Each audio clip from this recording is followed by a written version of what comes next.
Mi nombre es Joaquín Arriaga. En 1997 yo tenía 36 años. Trabajaba como perito en seguros de vida para una pequeña firma en la colonia Roma, cuando conocí a Gabriel Garza Hoth.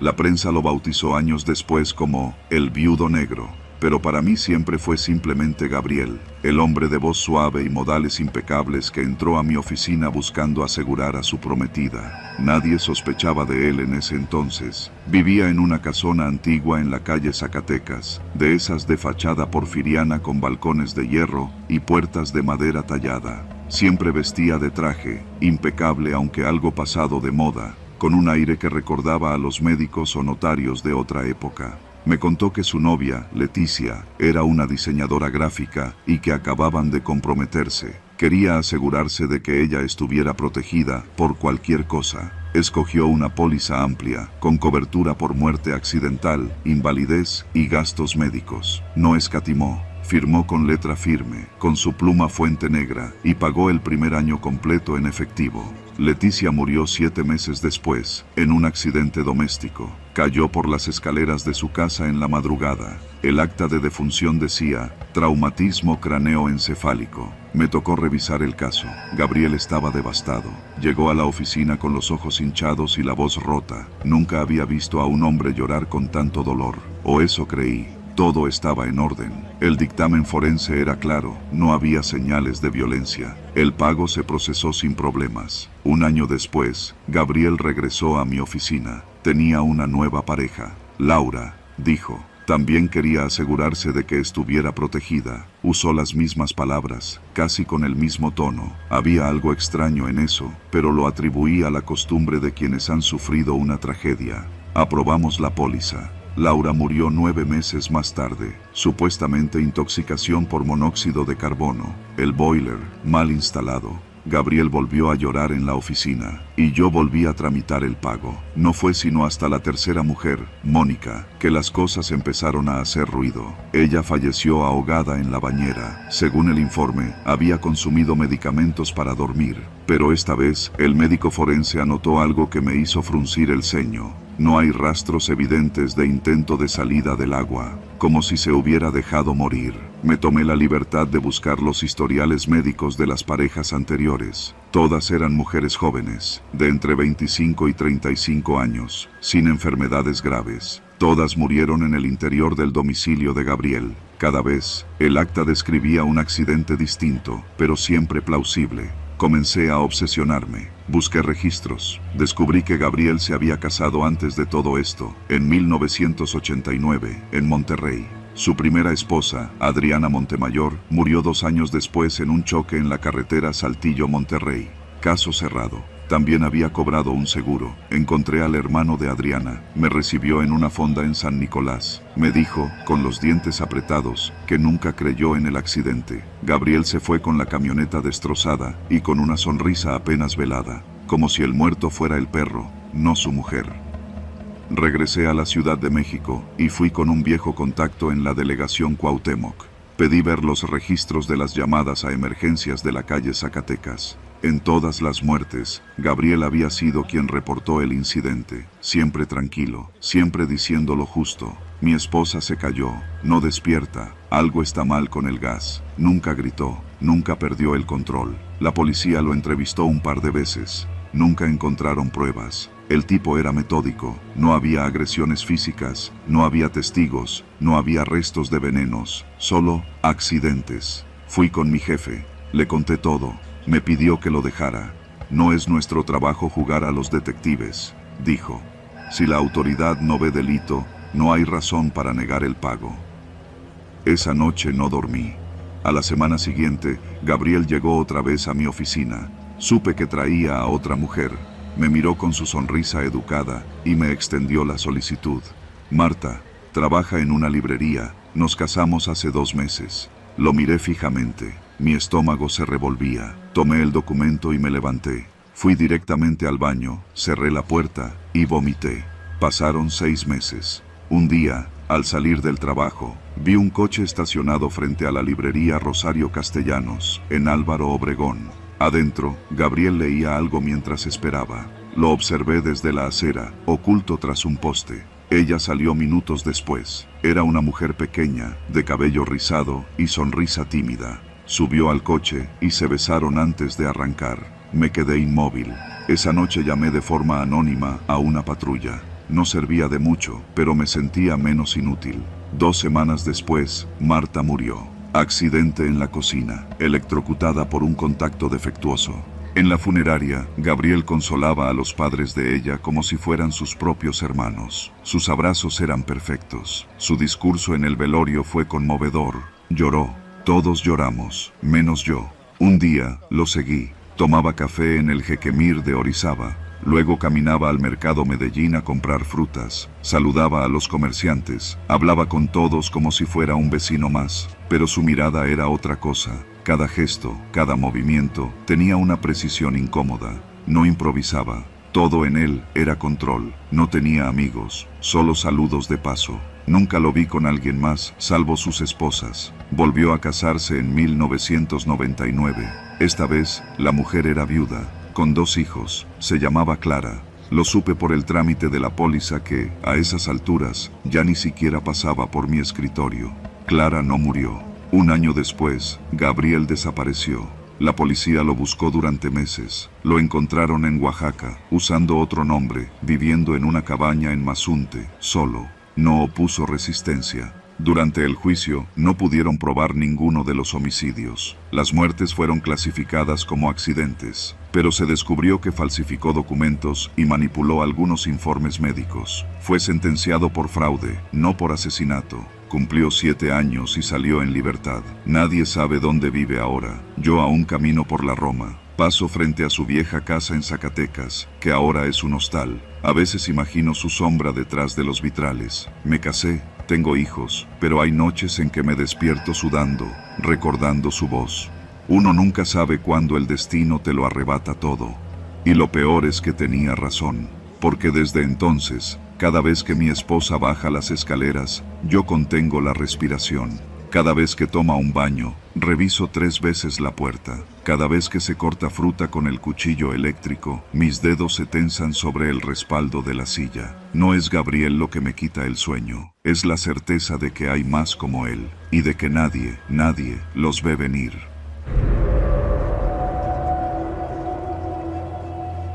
Trabajo de repartidor de agua embotellada desde hace poco más de 1 año. No es el trabajo soñado, pero me da para mantener a mi hija y a mi mamá. Me muevo en una camioneta vieja, propiedad del tío Toño, y todos los días reparto garrafones en varias colonias del centro de la ciudad. Me ha tocado ir a edificios de oficinas, vecindades bravas, puestos ambulantes y hasta un par de hoteles raros. Pero lo que me pasó aquel jueves en Tepito, eso me marcó. Eran como las 6:30 de la tarde. El sol apenas empezaba a bajar, pero en Tepito ya se sentía la noche. Las calles estaban llenas de gente, de ruido, de puestos improvisados vendiendo tenis, ropa pirata, perfumes, como todos los días. Yo traía en la hoja de ruta un pedido en la calle Peralvillo, según esto para una señora que tenía una tiendita dentro de una vecindad. Nada fuera de lo común. Estacioné la camioneta en doble fila, con las intermitentes, y cargué 2 garrafones. Siempre prefiero entrar con 2 para no andar regresando. La dirección era clara. Interior número 3, vecindad con portón rojo. Crucé la reja oxidada y entré. El patio estaba desierto. Se escuchaba una televisión a todo volumen desde uno de los cuartos, y el olor a aceite quemado flotaba en el aire. Caminé hasta la tercera puerta, toqué, y nadie contestó. Volví a tocar. Nada. Entonces escuché una voz femenina, más al fondo. Aquí, joven, más al fondo. Seguí avanzando por el pasillo. El piso estaba desnivelado, de esos que se encharcan con cualquier llovizna. La vecindad se abría en una especie de segundo patio, más sombrío, con cuartos a los lados y techos de lámina. Al fondo, junto a un local cerrado con cortina metálica, vi una puerta entreabierta. Me acerqué. Buenas tardes, dije con voz alta. Sí, pásale, es aquí, déjalos allá atrás, me respondió la voz. Vi a una mujer de unos 50 años, morena, delgada, con mandil. Tenía una sonrisa amable y un cigarro en la mano. Me hizo una seña para que la siguiera. Caminó hacia una puerta más grande, tipo industrial, como de refrigerador. Pensé que era raro, pero en Tepito uno ve de todo. Dijo que ahí guardaban los garrafones vacíos y el refresco de su negocio. Ahí, joven, adentro, al fondo está el estante. Asentí. Empujé la puerta, que chirrió feo, y entré. El golpe del frío me sacudió de inmediato. El cuarto era un refrigerador industrial. Tenía lámparas de neón encendidas, y las paredes de acero reflejaban mi figura. Al fondo vi estanterías con botellas de soda y unas cajas de cartón apiladas. Pero fue lo que estaba a la derecha lo que me hizo detenerme. Había unas bolsas negras grandes, de esas para basura, alineadas sobre el piso. No eran muchas, como 6 o 7, pero algo no cuadraba. Una de ellas estaba mal cerrada, y por una abertura vi lo que me pareció un pie humano. Solté uno de los garrafones, que cayó al suelo y rebotó. El sonido rebotó por todo el cuarto. Mi primera reacción fue pensar que me estaba equivocando, que era una broma. Me acerqué, temblando. Me agaché y con la punta del zapato empujé apenas la bolsa. Vi los dedos. Era un pie, con uñas pintadas. Era real. Di un paso atrás y salí corriendo del cuarto. La mujer me vio salir y se le borró la sonrisa. ¿Qué viste?, preguntó seria. Nada. Me equivoqué, no era aquí, dije, retrocediendo. ¿Segurito? Sí.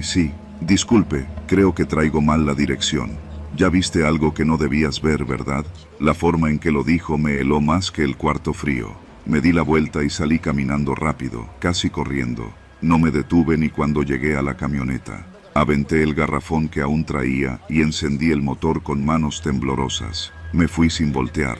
Ese día no dije nada, ni a mi jefe, ni a mi mamá, pero por dentro algo se me rompió. Dormí mal, soñando con esas bolsas. Al día siguiente, le conté a mi compa Gerardo, otro repartidor. Se rió, pensó que exageraba. Seguro eran maniquíes, dijo, o carne de dudosa procedencia, ya sabes cómo es Tepito. Quise creerle, pero 3 días después, mientras hacía otra entrega cerca del metro Lagunilla, noté que un hombre me seguía. Pensé que era casualidad, pero se repitió al día siguiente. Era un tipo moreno, fornido, con gorra negra. Siempre estaba a unos pasos, observando, sin disimular. Le tomé una foto con el celular a escondidas y la subí a un grupo de repartidores. Uno de ellos, que trabajaba cerca de Peña y Peña, me contestó en minutos. Ese güey es el Camaleón. Mejor ni lo mires, es gente pesada. Desde entonces dejé de hacer entregas en Tepito. Le mentí al patrón diciendo que tenía un problema con mi moto, pero la verdad es que no quería volver a pisar esas calles. A las 2 semanas me mandaron una dirección en la calle Florida, al sur. Cuando llegué, me tocó entregar los garrafones en una casa con cochera. Cuando abrieron la puerta, me temblaron las piernas. La mujer que me recibió era la misma del cuarto frío, pero con otro peinado, otro nombre. Me sonrió. ¿Ya no repartes por Tepito?, me preguntó, con esa voz inconfundible. No respondí. Dejé los garrafones y me fui en silencio. Desde ese día, sé que estoy marcado.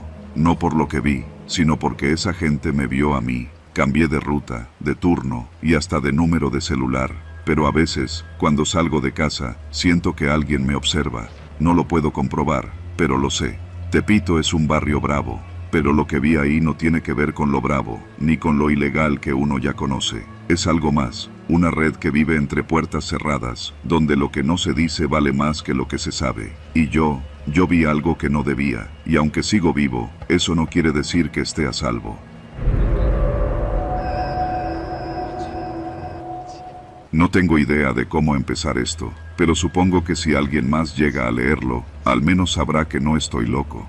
Me llamo Oscar, y durante más de 2 décadas he vivido en la alcaldía Gustavo A. Madero, al norte de la Ciudad de México. Trabajo como técnico en refrigeración, esos tipos que reparan desde mini splits hasta vitrinas de supermercado. He recorrido toda la ciudad, pero nada me había preparado para lo que descubrí en esa casa en la esquina de Avenida de los Insurgentes Norte, con la calle Godard.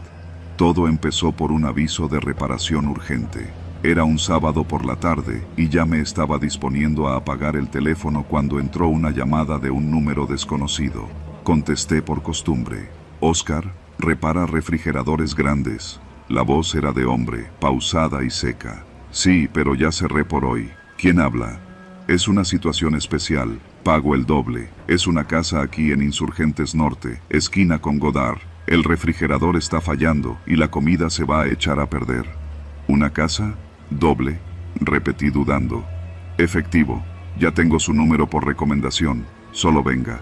La forma tan directa con la que hablaba me desconcertó, pero el dinero es dinero, y la dirección no quedaba tan lejos. Además, algo en su tono me intrigó. No sonaba desesperado ni molesto, sonaba preciso. Tomé mis herramientas y llegué cerca de las 6 de la tarde. Ya estaba oscureciendo. Al bajar de la combi, lo primero que noté fue el silencio. Esa esquina suele ser ruidosa, con camiones pasando y los claxones habituales, pero esa tarde era como si algo hubiera apagado el mundo exterior.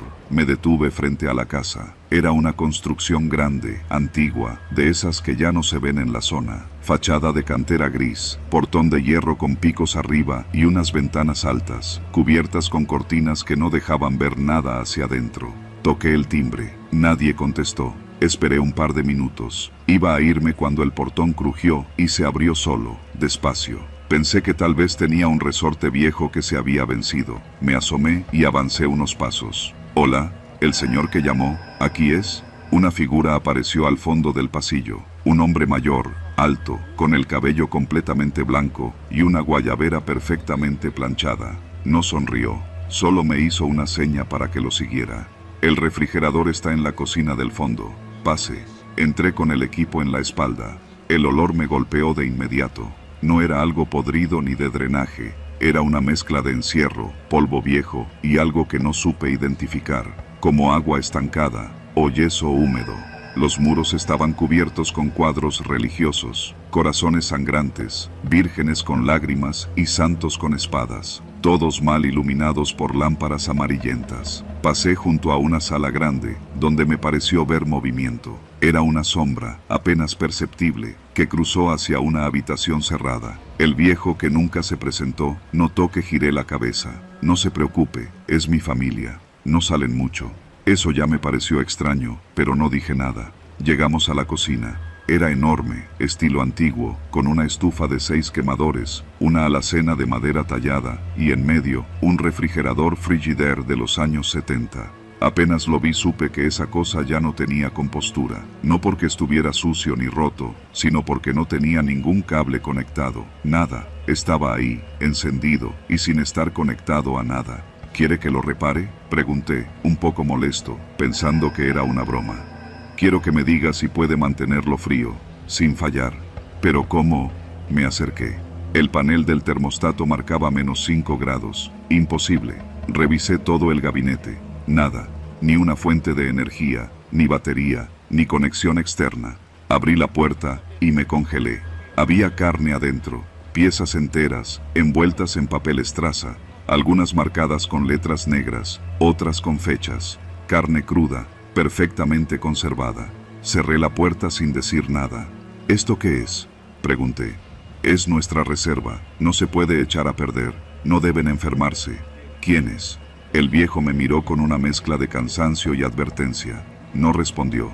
Me pagó el doble, en efectivo, sin pedírselo otra vez. Me escoltó hasta la puerta. Antes de salir me dijo: no venga sin avisar, y no hable con nadie de esto. Volví a casa desconcertado. No podía dejar de pensar en ese refrigerador, en la carne, en la sombra que vi cruzar la sala. A la semana siguiente, la curiosidad me ganó. Empecé a preguntar discretamente en la colonia. Nadie sabía nada. La mayoría ni siquiera se fijaba en esa casa, como si no existiera. Uno de los vecinos, un señor ya grande, me dijo algo curioso. Ah, ¿la casa de los Pérez Hernández? De ahí no entra ni sale nadie desde que yo era niño. Un señor vivía ahí con su familia, pero nunca los veías. Dicen que tenía a todos encerrados, que no los dejaba ni asomarse a la ventana. Busqué en internet. Encontré una nota vieja, de hace 18 años. Rafael Pérez Hernández acusado de mantener encerrada a su familia durante casi 2 décadas. Pero la nota estaba incompleta, como si hubieran borrado el resto de la información.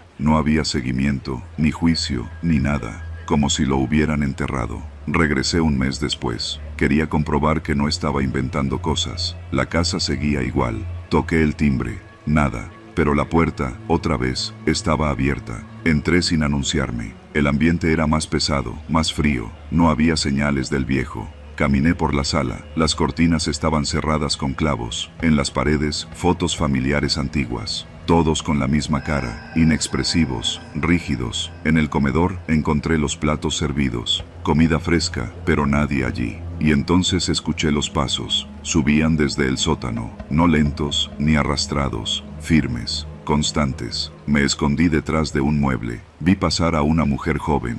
No me vio. Llevaba un plato con carne cruda. Entró a una de las habitaciones. La puerta quedó entreabierta. Me acerqué. Dentro, 3 niños, de unos 12 o 13 años, estaban sentados en el suelo. Tenían la ropa limpia, pero anticuada. Jugaban con fichas de dominó, en silencio. Uno levantó la cabeza. Me miró. ¿Ya trajiste el nuevo refrigerador? Corrí. No recuerdo cómo llegué a la calle. El portón se cerró tras de mí sin que lo tocara. Me quedé allí, jadeando, viendo cómo la luz del interior se apagaba una a una. No denuncié nada. ¿Qué iba a decir? ¿Que vi niños que no sabían en qué año estaban? ¿Que comían carne cruda sin electricidad? Pasaron semanas. Intenté olvidarlo, pero hace 3 días recibí otro mensaje en mi celular. Solo decía: se está calentando, vuelve. No pienso regresar. Pero todas las noches, cuando paso por Insurgentes, por esa esquina donde la ciudad sigue su vida sin saber lo que hay dentro, no puedo evitar voltear. Y cada vez, una luz tenue se prende en la ventana más alta, y siento que alguien, uno de esos niños tal vez ya adulto, me observa, esperando, porque la carne, eventualmente, se echa a perder, y alguien tiene que traer más. Me llamo Sergio, tengo 36 años y desde hace 6 trabajo como mecánico en un taller medio escondido entre Doctor La Vista y Doctor Río de la Loza, en la colonia Doctores. No es un taller bonito ni moderno, pero siempre tiene chamba. El lugar lleva más de 20 años ahí, aunque dicen que antes era otra cosa, un tipo de bodega rara, pero nadie ha contado la historia completa. Yo nunca pregunté mucho, como la mayoría, llegué por necesidad. El dueño, don Hilario, era un viejo de pocas palabras, con una mirada que te hacía sentir observado, aunque estuviera de espaldas. Siempre traía un cigarro apagado en la boca, no lo encendía, pero ahí lo llevaba como si fuera parte de él. Tenía un socio más joven, el gordo César, que no se metía mucho en los trabajos, pero venía diario con mochilas llenas y siempre estaba revisando su celular. Era obvio que traían algo raro entre manos, pero mientras pagaran puntual, yo hacía como que no veía. Un jueves por la tarde, mientras cambiaba la suspensión de un Tsuru que había llegado arrastrando el alma, me di cuenta que don Hilario me observaba desde la puerta de la oficina. Tenía esa costumbre, pero esta vez algo se sentía distinto. Me hizo una seña con la cabeza y luego se metió. Al terminar el trabajo, fui a entregarle la hoja de servicio y me pidió que me quedara un rato más, que iba a llegar una entrega especial. La noche cayó rápido. Eran casi las 10 cuando un tipo llegó en una RAM negra con placas del Estado de México. No se bajó, solo encendió las luces altas y luego apagó el motor. Don Hilario y el gordo salieron, hablaron con él por la ventanilla y luego abrieron la cortina del taller por completo. Yo me quedé atrás, fingiendo revisar herramientas, pero viendo de reojo. La RAM tenía algo en la cajuela, cubierta con una lona. Vi cómo sacaban un motor completo y varias piezas. Todo parecía muy nuevo, como si el coche de donde lo habían sacado fuera de agencia. El tipo dejó las piezas, recibió un sobre de don Hilario, y se largó sin decir una sola palabra. Esa noche, cuando estábamos cerrando, el gordo me pasó una bolsa de tortas y me dijo: mañana vienes temprano, hay que adaptar ese motor al Golf blanco. No pregunté de dónde venía el motor, pero en el fondo ya lo sabía. Al día siguiente, mientras trabajaba, vi que el número de serie del motor había sido borrado, con ácido. Ahí fue cuando lo confirmé. Estaban vendiendo piezas robadas. Pensé en renunciar, pero uno no deja un trabajo así de fácil, no sin tener otro, no en esta ciudad. Pasaron unos días. Una tarde, al mover una caja de herramientas que llevaba meses sin tocarse, encontré un celular viejo, de esos con carcasa plástica gruesa. Estaba escondido entre cables y llaves. La pantalla estaba rota, pero al encenderlo, conectándolo con un adaptador improvisado, noté que aún tenía algo de batería. Solo había un icono activo, la galería. Había 3 carpetas, 2 estaban vacías. Pero la tercera tenía 7 videos. El primero empezaba sin audio, una toma temblorosa de lo que parecía ser este mismo taller, pero desde otro ángulo, uno que no reconocí.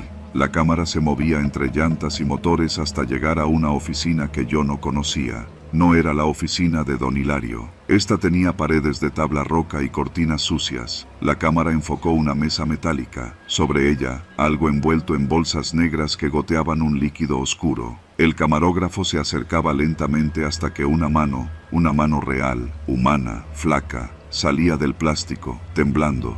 El video se cortaba en seco.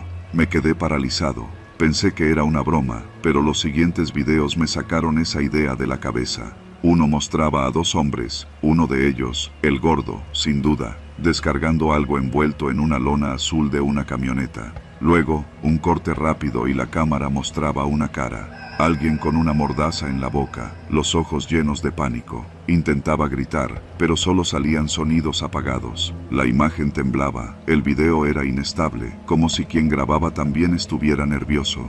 Y luego, oscuridad. Apagué el teléfono. Quise pensar que eran montajes, videos viejos, algo fuera de contexto, pero reconocí las herramientas, el letrero oxidado que decía, se alinean direcciones, el ventilador colgado del techo. Era nuestro taller. Esa noche no dormí, pensé en denunciar, pensé en huir, pensé en muchas cosas, pero al final, fui a trabajar como si nada, porque no sabía si ellos sabían que yo había encontrado ese teléfono. Me volví paranoico. Cada vez que el gordo hablaba por teléfono, me alejaba. Cuando don Hilario me observaba demasiado tiempo, me ponía tenso. Guardé el celular en la llanta de refacción de mi coche, por si algo me pasaba. Una semana después, todo explotó. Llegó un cliente, joven, con cara de no ser de la zona. Traía una camioneta Toyota con placas de Jalisco. Dijo que venía por un ajuste especial. Don Hilario le pidió que pasara a la oficina. Cerraron la puerta. A los 5 minutos, se escuchó un disparo. El gordo salió primero, pálido. Me gritó que no me moviera, que no llamara a nadie, que ese güey se lo había buscado. Lo arrastraron entre los dos y lo metieron en la misma bodega del fondo, la que siempre olía raro, como a químico viejo. Esa noche tomé una decisión. Me fui directo a casa de mi primo, que trabaja en el Ministerio Público. Le conté todo. No me creyó al principio. Le mostré el celular. Ahí cambió todo. Una semana después, el taller fue cateado. Encontraron autos desmantelados, piezas con reportes de robo, y lo peor, un cuarto al fondo con una mesa de metal, manchas en el suelo y varias bolsas negras. A mí me metieron a un programa de protección de testigos. Me cambiaron de ciudad. Ahora vivo en Puebla, trabajando en otro taller, con otro nombre. Pero a veces, cuando sueño, vuelvo al taller. Veo a el gordo con ese celular en la mano, sonriendo mientras graba, y me pregunto, ¿cuántos más como yo trabajaban ahí sin saberlo? O peor, sabiéndolo, y sin hacer nada. Yo no era de los que salían a antros. Me gustaba más la chela en casa, la carne asada en la azotea y la música con los compas. Pero esa noche, el viernes 20 de junio de 2008, me dejé convencer. Fue el Beto, como siempre. No más 1 hora, carnal, me dijo. Ya vi que va a tocar un DJ de la radio, de esos que ponen reggaetón sucio y cumbias sabrosas.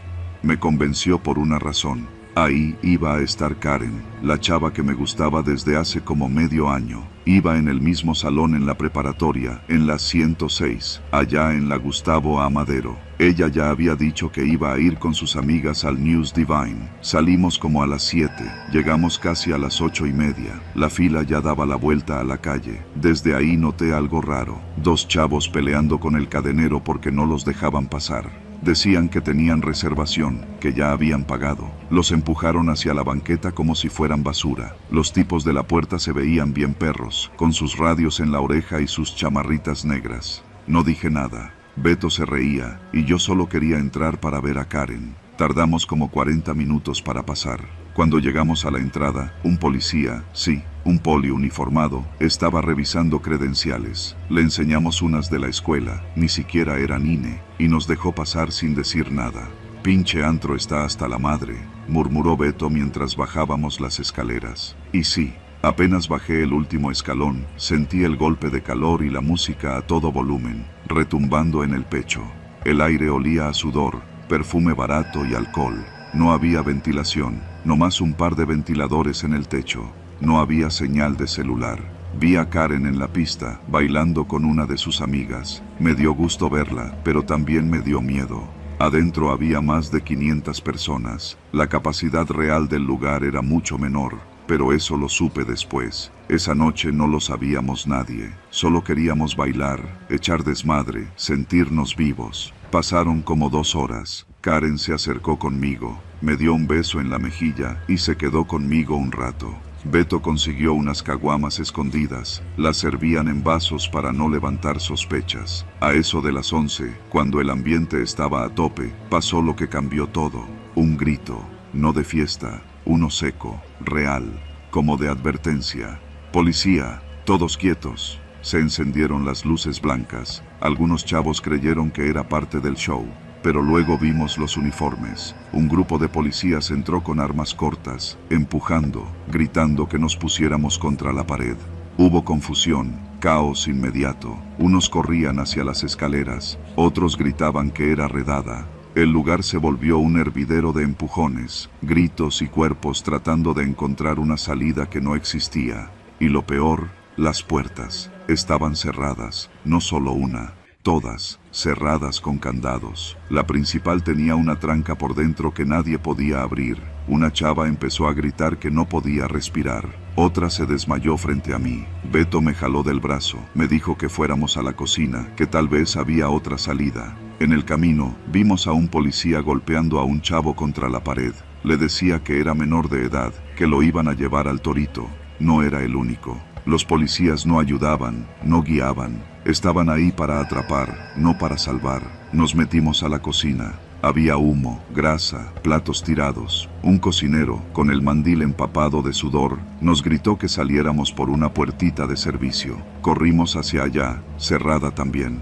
«No mames», gritó Beto, pateando la puerta. El aire ya se sentía denso, irrespirable. El calor era insoportable. Karen no estaba. Intenté marcarle, pero el teléfono no tenía señal. Escuchamos un golpe seco, luego otro, gente cayendo, pisoteos. Un chavo pasó corriendo con sangre en la frente. En ese punto, ya nadie pensaba en la policía, solo en sobrevivir. Nos arrastramos entre los pasillos de la cocina, encontramos una ventila rota, apenas cabía una persona. Beto me empujó primero, me raspé el pecho, los codos. Atrás de mí, escuché sus gritos. «Te veo afuera, carnal, salte ya». Nunca llegó. Salí a un callejón, estaba oscuro. Al fondo se veían las luces de las patrullas. Corrí hacia allá, me topé con una señora llorando, gritando que su hija estaba adentro. Vi a un policía jalando a una chava inconsciente por los brazos, como si fuera un costal. Nadie parecía tener un plan. Me quedé parado, inútil, sudando, llorando sin darme cuenta. Me costó 2 horas encontrar a Karen. Estaba sentada en la banqueta, viva, pero con el labio roto y las rodillas llenas de sangre. Lloraba. Solo decía, «Beto está adentro». Beto no salió. 12 personas murieron esa noche. Entre ellas, Beto. Lo pisaron, lo asfixiaron. A las familias les dijeron que fue un accidente, que hubo resistencia, que la policía solo estaba cumpliendo su deber. Mentiras. Yo fui a declarar. Me dijeron que no hablara con los medios, que me callara si no quería meterme en líos. La familia de Beto peleó, exigió justicia, pero nada. El dueño del antro fue liberado. Los policías, absueltos. Nadie pagó. Pasaron los años. A veces sueño con esas puertas cerradas, con el sonido de las botellas cayendo, con los gritos en la oscuridad, con la voz de Beto diciéndome, «No más 1 hora, carnal». No volví a pisar un antro, ni a celebrar un viernes por la noche. Cada vez que paso por la calle Eduardo Molina, veo el edificio abandonado. En las paredes todavía hay grafitis con los nombres de los muertos. La tragedia está ahí, en silencio, ignorada. La vida siguió, claro, pero algo se quedó encerrado ahí adentro, como si los muros aún guardaran el calor, los gritos, el humo de esa noche. Y yo sigo preguntándome qué habría pasado si esa puerta hubiera estado abierta. Mi nombre era Kenny Finol, Tenía 20 años cuando llegué a México. No vine a hacer turismo, ni a reencontrarme con nadie. Vine porque allá, en Maracaibo, la vida se había vuelto imposible. Entre los apagones, la escasez de comida y las amenazas cada vez más cercanas, entendí que debía salir. Lo hice como muchas otras, cruzando fronteras sin plan, con apenas una maleta y un sueño vago de escapar del infierno que había dejado atrás. La Ciudad de México me pareció otro mundo. Gente por todos lados, ruido hasta en la madrugada, y ese aire sucio que me quemaba la garganta. Pero también había oportunidades, o eso creía. Conocí a la señora Julia en una de esas cafeterías del centro, donde muchas extranjeras nos sentábamos a buscar contactos. Ella me vio sola, y se acercó con una sonrisa maternal.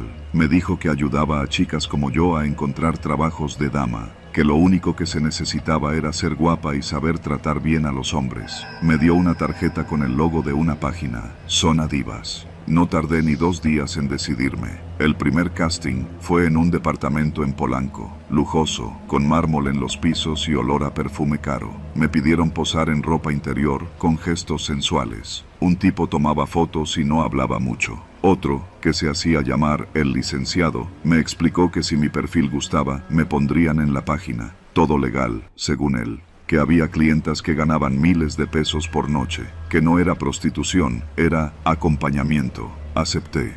¿Qué más podía hacer?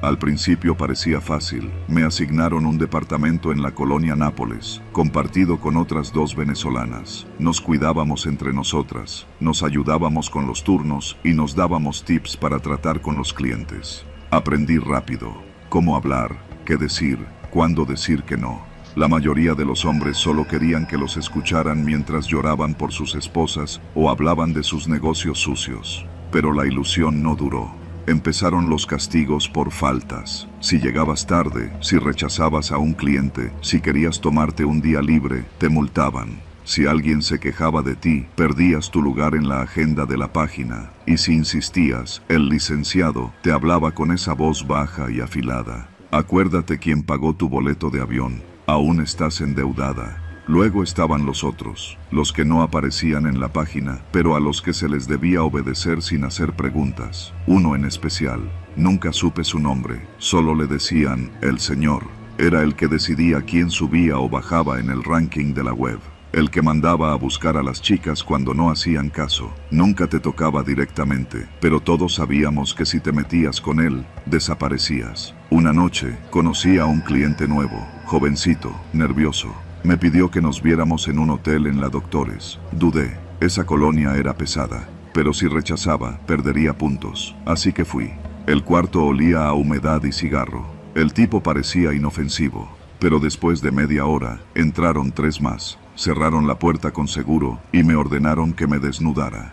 Intenté resistirme, grité, mordí, me golpearon. Después de eso, estuve 2 días encerrada, el rostro hinchado, el cuerpo adolorido. Cuando me soltaron, no hubo explicación, solo un mensaje de texto. Bienvenida al negocio real, ya sabes cómo funciona. Pensé en irme, pero no podía. No tenía dinero, ni pasaporte. Ellos lo tenían todo. Pasaban los meses, y cada vez me sentía menos yo. Las otras chicas hablaban menos. Una de ellas, Carla, se cortó las venas en la ducha. Nos la llevaron en la madrugada, y nunca supimos más. La otra, Yulimar, se desapareció una noche después de rechazar a un cliente del norte. Dijeron que se fue por voluntad propia, pero su celular quedó cargando en la sala. Me acostumbré a tener miedo, a dormir con un cuchillo bajo la almohada, a tomar pastillas para poder comer, a sonreír cuando quería vomitar. Pero la gota fue un tipo llamado El Chino. Dijo que le gustaba mi forma de hablar, que le hacía recordar a su madre. Me ofreció sacarme del ambiente si aceptaba irme con él a Tepito. Allá no vas a tener que trabajar más, vas a ser mi reina, me dijo. Lo rechacé, no quería otro dueño. Esa noche, alguien pateó la puerta del departamento. No era un cliente, era uno de los escoltas del señor. Me dijo que me estaban buscando, que debía presentarme de inmediato. Me llevaron a un edificio viejo, sin ventanas, por la zona de Vallejo. Me hicieron esperar en una habitación con muros color crema y cámaras en cada esquina. Entró un hombre gordo, de unos 40 años, con tatuajes en los brazos. Se sentó frente a mí y me miró durante largos minutos. Después, habló. Ya me tienes hasta la madre, Kenny. ¿Crees que puedes hacer lo que quieras porque eres bonita? Aquí nadie se va sin permiso, ¿entendiste? No respondí. Tenía miedo, sí, pero más miedo me daba quedarme callada. Quiero irme, dije. No le debo nada a nadie, solo quiero volver a casa. El tipo rió tanto que escupió saliva.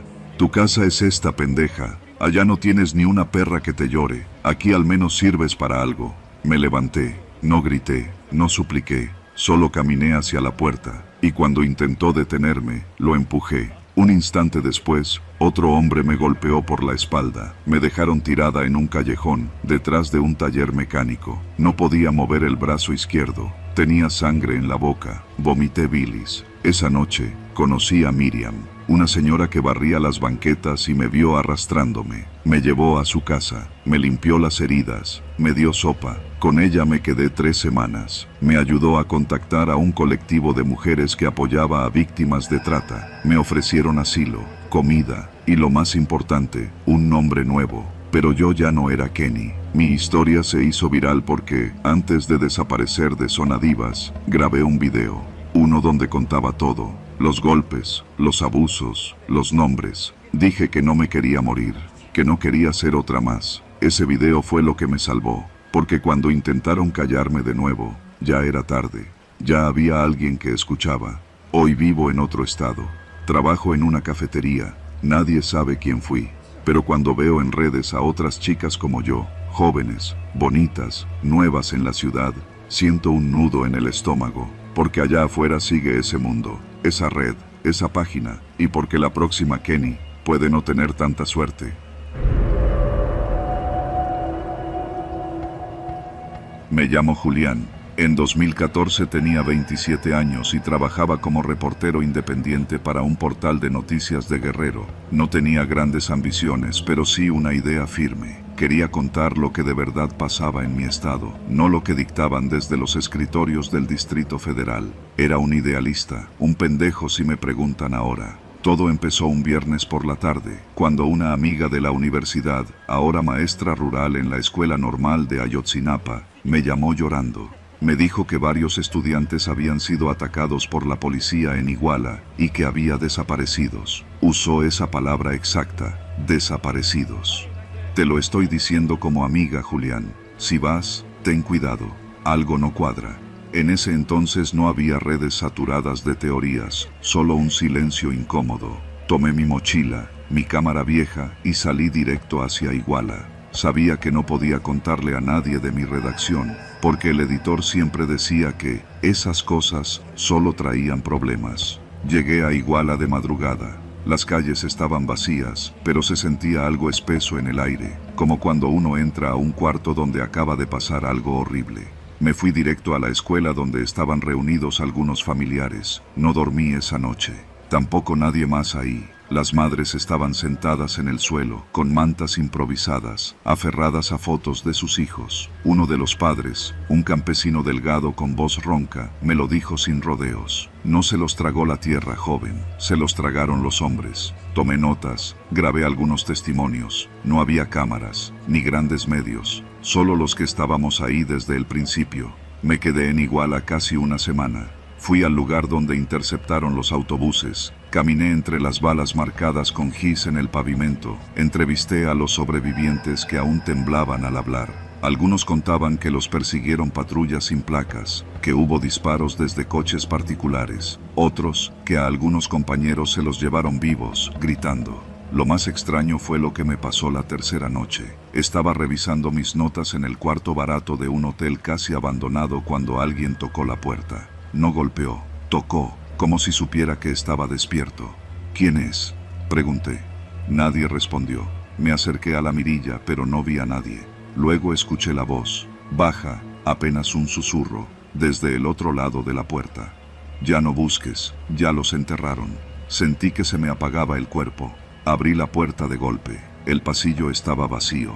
Al día siguiente, fui al basurero de Cocula, donde empezaban a correr rumores de que ahí habían llevado a los estudiantes. No había policías, no había acordonamiento, solo tierra quemada y un olor nauseabundo que se te pega en la ropa. Encontré restos de mochilas, libretas medio calcinadas. Uno de los niños con los que hablé, sí, un niño de unos 12 años, me dijo: aquí vienen de noche, traen costales, luego se van. Pero ya no hay gritos. No sabía qué hacer con esa información. No era prueba, no podía escribirlo. Me empezaba a volver paranoico. Cada vez que sacaba mi libreta, sentía que alguien me miraba desde algún punto ciego. Empecé a ver la misma camioneta gris estacionada cerca de donde yo iba, con placas del Estado de México, pero cada día con diferentes personas al volante. Un día antes de regresar a Chilpancingo, un tipo me interceptó en una gasolinera. No traía uniforme, pero tenía la voz firme de los que han dado muchas órdenes. «Tú eres Julián, ¿no?», asentí. Me dijo que no fuera tonto, que nadie quería saber la verdad, que la verdad no vende. Luego me ofreció 1000 pesos para que me regresara a mi casa y escribiera una nota genérica. «Culpen al narco, es más fácil», dijo. Le dije que no. Esa misma noche, rompieron el candado del portón del hotel donde me quedaba. Me lo dijo el recepcionista, nervioso. Me ofreció otra habitación en el segundo piso, pero supe que ya era hora de irme. Esa madrugada manejé de regreso a casa, con las luces apagadas durante kilómetros para evitar que me siguieran. No dormí por días, no publiqué nada. Pasaron los meses. El caso se volvió nacional, salió en todos los noticieros, se hizo protesta, se hicieron marchas. Pero yo ya no fui parte de eso. Me sentía cobarde, pero también vivo. Me cambié de ciudad, dejé el periodismo y trabajé en lo que pude. Bares, bodegas, hasta de chofer privado. Una noche, años después, ya viviendo en Tlalnepantla, me subió un pasajero que me pidió que lo llevara a un cerro cerca de Amecameca. Era un hombre callado, con acento costeño. En el camino empezó a hablar solo. Los cuerpos están en partes, nadie los va a encontrar nunca, pero a mí me tocó ver cómo los bajaban, uno por uno, esposados, como si fueran animales. Quise detener el coche, lo miré por el retrovisor. Su rostro no tenía expresión, pero los ojos estaban llenos de algo que no supe nombrar. ¿Tú eras militar?, pregunté. No respondió, solo dijo: los vivos no cuentan esas cosas, tú tampoco deberías. Lo dejé en una curva oscura del camino. Nunca supe si era un loco, un testigo o algo peor, pero supe que era verdad. Hoy, más de 10 años después, a veces sueño con los padres de los desaparecidos. Los veo caminando entre calles vacías, preguntando a cada sombra si ha visto a su hijo. Y a veces veo a los estudiantes, los 43, parados en fila, con las mochilas colgando, como esperando subirse a un camión que ya no va a pasar. Nunca regresaron, pero los seguimos viendo.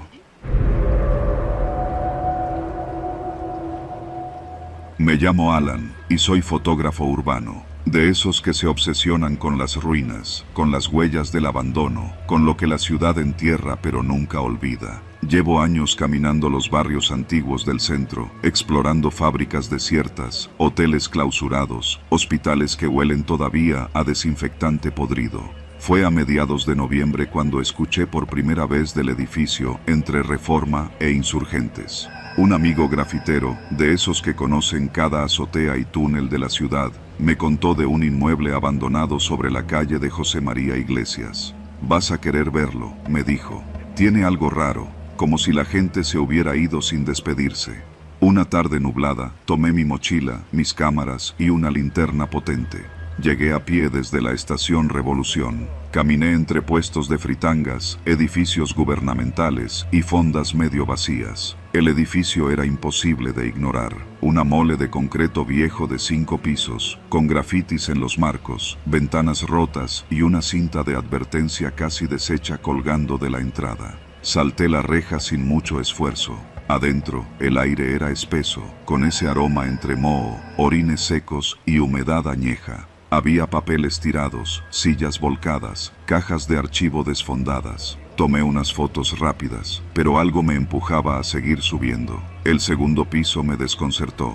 A diferencia del primero, no estaba del todo destruido. Las paredes tenían azulejos blancos como de hospital, y en una de las puertas encontré una placa oxidada que decía Consultorio 1. Pensé que era una antigua clínica, no sería raro. En los años 70, muchas de esas casas se rentaban a médicos, dentistas o incluso laboratorios. Pero algo me pareció fuera de lugar. Las sillas en la sala de espera estaban alineadas como si alguien hubiera querido dejarlas presentables, como si todavía esperaran pacientes. Seguí explorando. En el tercer piso, encontré una pequeña oficina con un escritorio de madera gruesa. Sobre él, había una carpeta cubierta de polvo. La abrí con cuidado y me encontré con un expediente clínico. Nombre: Julia S. Edad: 15 años. Procedimiento: interrupción terapéutica. Firmado por un tal Dr. G. Vargas. La fecha me hizo tragar saliva. 18 de marzo de 1995.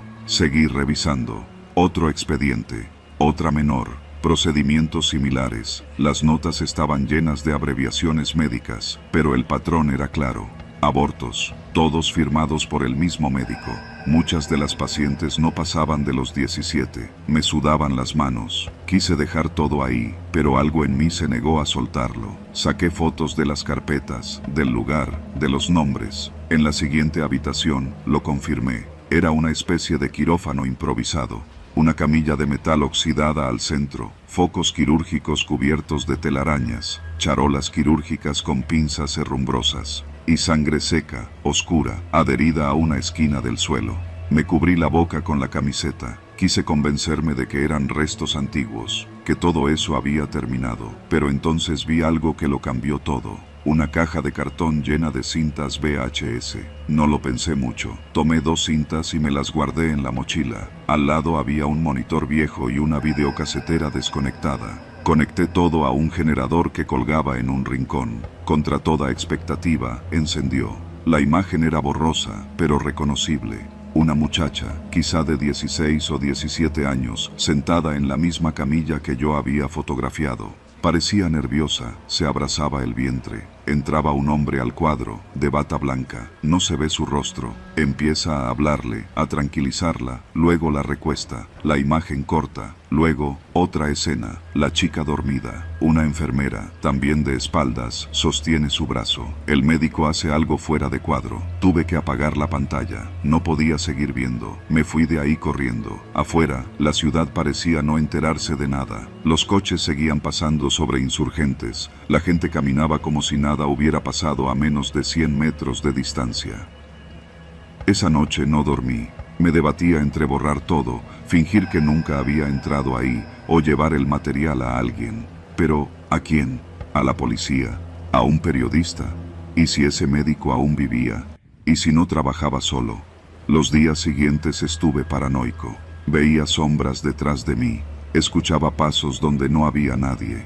Al revisar las fotos con detalle, vi rostros reflejados en los vidrios. Rostros que no estaban ahí cuando tomé las imágenes. Un día, regresando a casa, encontré una hoja bajo mi puerta. Papel reciclado, impreso con letras frías. Algunas cosas deben permanecer enterradas. No insistas. Nada más. Sin firma, sin rastro. Decidí entonces que no podía quedarme callado. Organicé mis archivos, edité las fotos, recorté los videos, preparé una carpeta con todo. Se la dejé a una periodista que seguía casos de salud pública y corrupción médica. No dejé mi nombre, solo un correo temporal. Pasaron semanas sin noticias. Una noche me escribió: gracias, esto es mucho más grande de lo que creí. Hay gente nerviosa, cuídate, y si puedes, sal de la ciudad un tiempo. No contesté. Al día siguiente, borré todo. Formateé discos duros, quemé papeles. Me quedé solo con una copia encriptada que escondí en un depósito fuera del DF. No volví a la tabacalera, ni con amigos, ni con cámara. Pero cuando paso por Reforma, a veces creo ver las ventanas del edificio, oscuras, vacías, y me pregunto cuántas personas entraron ahí sin volver a salir, y cuántas más siguen callando.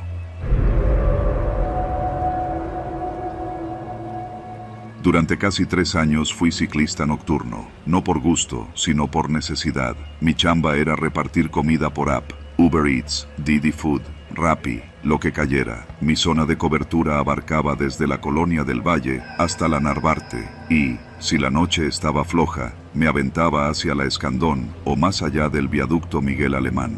Era justo ahí, en el tramo entre Insurgentes y Cuauhtémoc, donde empecé a verlos. Los vi por primera vez una madrugada de martes. Eran como las 2 de la mañana. Volvía de entregar una hamburguesa gourmet en la Condesa y preferí tomar el viaducto por la ciclovía elevada para ahorrar tiempo. Fue entonces que los vi, 4 niños, tal vez 5, hurgando entre bolsas negras de basura apiladas en un camellón. Uno de ellos traía un chaleco fosforescente, de esos que usan los repartidores, pero estaba sucio, con manchas oscuras en los bordes. Los otros iban descalzos. Me frené en seco. No había coches a esa hora. Me les quedé viendo desde el otro lado del muro de contención.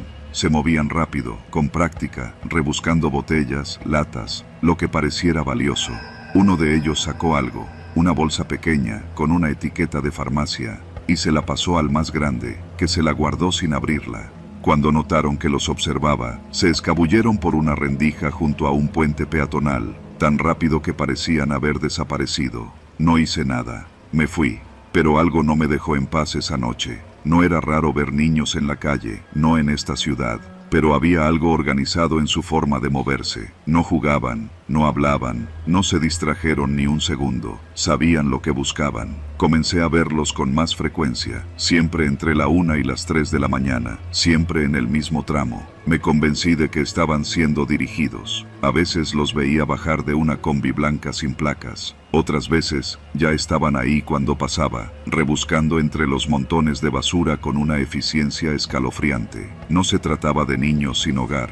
Iban demasiado bien organizados. Fue una noche de viernes cuando decidí seguirlos. Me quedé esperando junto al Oxxo de Viaducto y Cuauhtémoc. Apagué la bici, me senté con un Boeing de guayaba y fingí estar viendo el celular. Cerca de la 1:40, llegaron.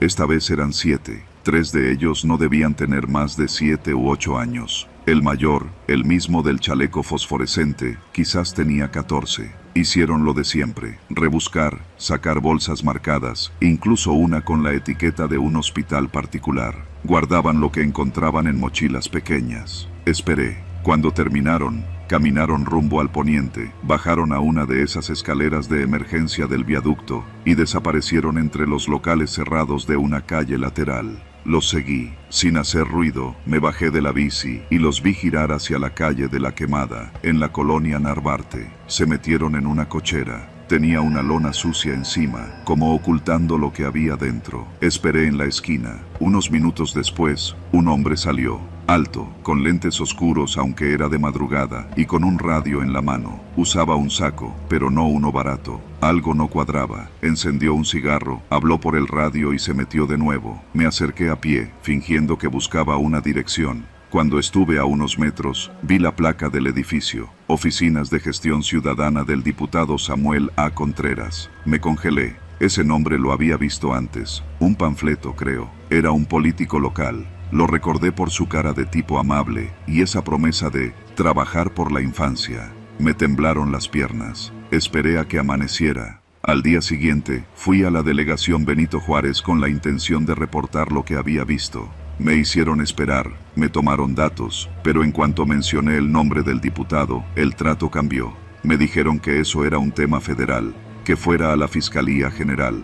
En la Fiscalía me mandaron con un agente del Ministerio Público, que escuchó mi historia con los ojos entrecerrados. Me dijo que necesitaba pruebas, que sin pruebas no podían abrir una carpeta. Les di las placas de la combi, me aseguré de anotarlas, pero el agente me dijo que esas placas no existían. Empecé a grabarlos. Las semanas siguientes, salía con mi GoPro escondida en el casco. Grabé a los niños trabajando, grabé la combi, grabé al hombre del saco y el radio. Una noche, alguien me tocó la puerta de mi depa en la Doctores. Eran las 3 de la mañana. No abrí, no vi a nadie por la mirilla. Al día siguiente, el candado de la bici había sido forzado. No se la llevaron, pero estaba doblado. Me cambié de casa, dejé las entregas nocturnas, pero no podía quedarme con eso. Edité los videos, los subí a una cuenta anónima en redes. Contacté a un periodista independiente por Twitter. Me respondió. Nos reunimos en un café de la Roma. Le di todo el material. 2 semanas después, se publicó un reportaje, y ahí fue cuando todo se desató. El reportaje mencionaba una posible red de explotación infantil bajo el viaducto, con indicios de vínculos con figuras políticas locales. El nombre de Samuel A. Contreras se mencionaba, pero con reservas. En los días siguientes, desaparecieron los niños. Dejaron de verse. Nadie volvió a ver la combi blanca. La lona en la cochera desapareció, reemplazada por una camioneta negra estacionada todo el día. El edificio se volvió oficinas de una agencia creativa, sin rastro del diputado. Lo más siniestro fue que el periodista con el que hablé desapareció 2 días después. Su cuenta fue suspendida, su sitio web quedó en blanco. Nadie supo más de él. A mí me dejaron un sobre bajo la puerta del nuevo depa. No tenía remitente. Dentro había una memoria USB. Al revisarla, encontré una sola carpeta. Niños. Dentro había decenas de carpetas con fechas. Cada carpeta tenía fotos, videos, nombres, un registro, un catálogo. Vomité. No volví a salir por semanas. Quité las redes. Cambié de número. Aún tengo la memoria guardada en una caja de metal, dentro del refrigerador, como si el frío pudiera contener su contenido. No la he entregado a nadie. No sé si hacerlo. Tengo miedo de que sea lo último que haga. Pero si tú estás leyendo esto, si conoces la historia de los niños del viaducto, debes saber que es real. Ellos estaban allí, y alguien los mandaba, y ese alguien sigue libre.